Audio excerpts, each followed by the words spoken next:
Bueno, buenas tardes a todos, a los matriculados de este colegio, les digo gracias por estar, no bienvenidos porque esta es la casa de todos nosotros, los corredores inmobiliarios, y bienvenida a la gente de CAIR. Para nosotros la verdad es un gusto hacer este evento en conjunto con la Cámara Argentina de Inmobiliarias Rurales, la cual tenemos grandes amigos que están ahí desde su fundación, y creo que es un tema interesante para nosotros, la gente que estamos en la ciudad y que por lo general no sabemos nada de esto de campos. Entonces hoy la charla la van a dar Mario Mauret, que es ingeniero agrónomo en la actividad inmobiliaria rural desde 1986, expresidente de CAIR y actualmente responsable de la sección campo de la firma Alza Gonzúe. Juan José Madero, ingeniero, corredor y martillero público en la actividad inmobiliaria desde 1993 y actualmente director de campos en LJ Ramos. Fue también miembro de la comisión directiva de CAIR. Entonces, ¿ustedes trajeron algún pendrive o algo? Sí. Bueno, si lo pone Clemente. Así que los escuchamos, que ellos dicen que saben de campos. Vamos a escucharlos. Gracias a todos por estar. Bueno, muchas gracias, Armando. Se escucha bien, ¿no? Para nosotros es un honor, es un orgullo poder estar hoy con ustedes. Agradecemos al Colegio Profesional Inmobiliario por esta oportunidad. Agradecemos a todos ustedes. Sin auditorio no hay charla, así que muy agradecido de que hayan venido y emocionado porque veo que es un número bastante importante. Esta charla surge de tratar de presentarles quiénes somos, presentarles en sociedad quiénes somos, qué hacemos y por qué existimos. Por eso el título de la charla era Mercado inmobiliario rural es distinto. ¿Por qué es distinto? Nosotros nacemos, CAIR nace, Cámara Argentina de la Inmobiliaria Rural. Me mandé una macana. No sé qué toqué. ¿Se puede arreglar? Bueno, mientras tanto sigo. Nosotros nacemos por una necesidad, por varias necesidades.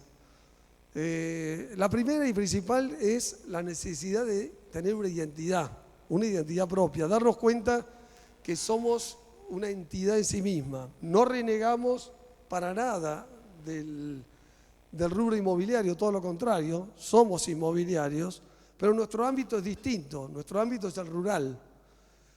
Esto significa que nosotros manejamos otro tipo de términos, otro tipo de conceptos.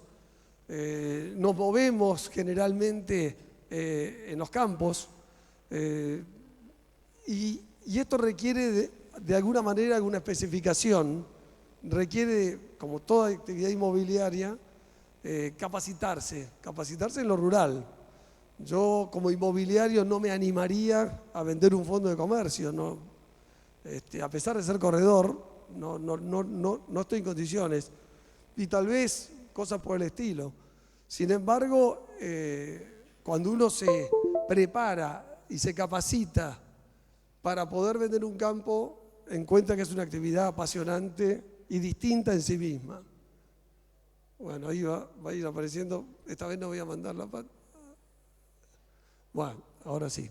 Gracias. Esto es lo que les venía diciendo. Nosotros somos inmobiliarios y somos rurales. Alguna vez yo pregunté a gente mayor que yo cómo se hacía antes, y antiguamente me dicen la mayoría de los campos se vendían por las consignatarias.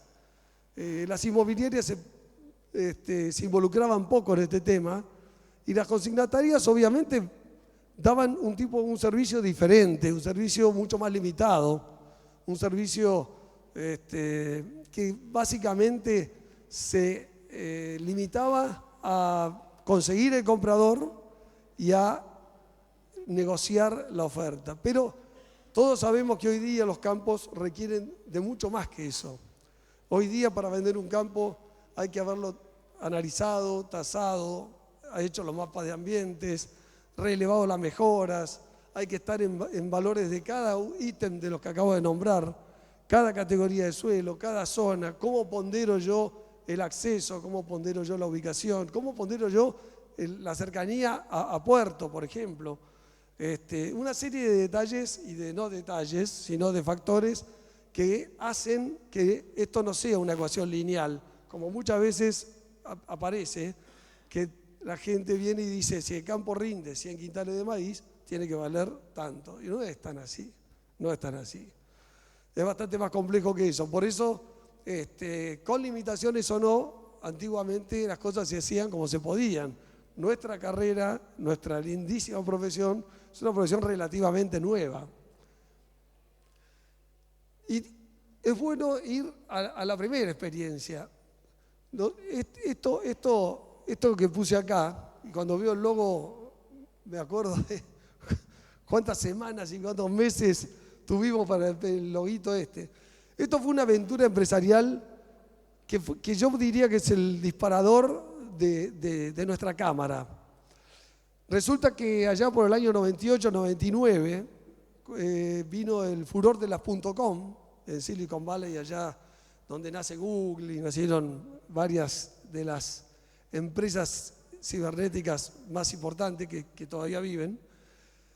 Y un grupito de inmobiliarios rurales, consignatarios, algún inmobiliario rural específicamente, tuvieron una buena idea. La idea era juntarse, nuclear las 10 o 10 de las empresas que más publicaban campos en la nación, que era el medio por excelencia, el medio gráfico, para hacer una sociedad anónima, con un fin de lucro, no altruista. La idea era posicionarla en el mercado de Internet, que venía hecho un furor, y venderla a precios millonarios a Clarín y o Nación, que compitan entre ellos.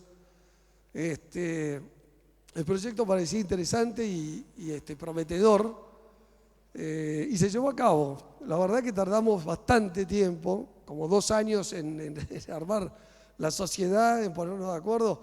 Era arrancar de cero, algunos ni nos conocíamos y había que ver qué queríamos, a dónde queríamos llegar, cómo lo hacíamos, etcétera, etcétera, etcétera, con todo lo que eso implica. Mercampo duró 10 años. Los 5 primeros yo te diría que fueron muy buenos, se vendieron campos por Mercampo, y los últimos 5 años ya cada uno empezó a enfriarse y empezó a dedicarse a su página, descuidando entre todos el objetivo que era este sitio, ya que Clarín y Nación nunca manifestaron interés alguno, digamos, comercialmente fue un fracaso. Pero aquí que descubrimos varias cosas, empezamos a descubrir varias cosas. Primero, fue interesante saber que son humanos los colegas. Los colegas eran un membrete en el diario y punto. Estaba casi prohibido hablar con colegas. La relación entre colegas era mala, la verdad que era mala, salvo excepciones, por supuesto. Pero el colega había que evitarlo, el colega era un cuasi enemigo que podía robarte información, era una persona de la que tenías que estar muy atento para que no se metiera en temas que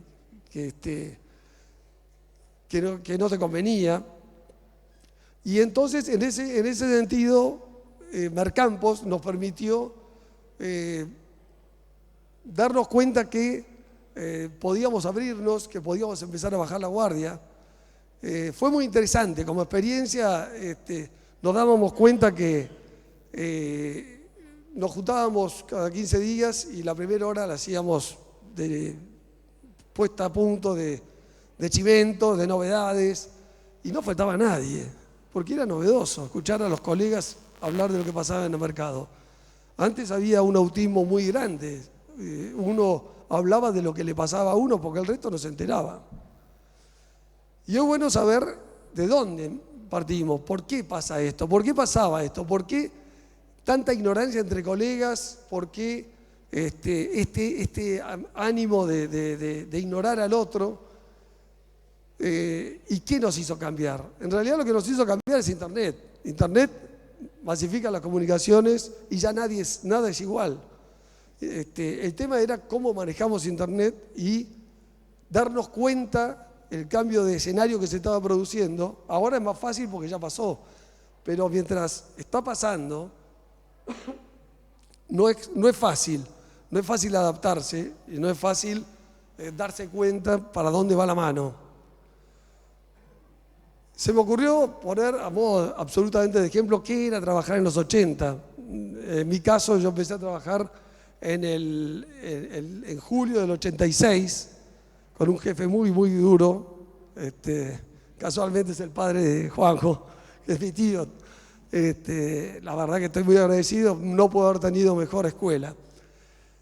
¿Y qué era trabajar en esa época? Sentarse en un escritorio, frente a un teléfono, un cuaderno arte, una Bic, una agenda de papel, a tejer historias, a manejar información, a unir contactos, a hacer llamados de teléfono. Nos exigía acá Juan José X número de teléfono por día y mostrámelos y qué te dijo. Era un horror. Pero era como se manejaban las cosas. Había reuniones. Hoy, en esa época, la gente venía a verte porque no había mail, no había WhatsApp. Tendríamos en esta consignataria grande en la que empezamos, que espero Antonio Lanuse, que ya no existe más, teníamos entre 5 y 10 reuniones por día. En la sala entraba uno, entraba otro, desfilaban, éramos un equipo. Hoy, si tengo 1 o 2 reuniones en la semana, no sé si me sobra la mano, porque han cambiado las cosas, no porque no sea necesario. Todo lo contrario. Yo creo que el encuentro personal es obligatorio, es necesario. Después, si querés, podemos usar toda la tecnología que sea necesaria, pero un encuentro personal con la persona con la que voy a negociar, ya sea el vendedor o comprador, es absolutamente obligatorio para poder sacarle la ficha, para poder entendernos.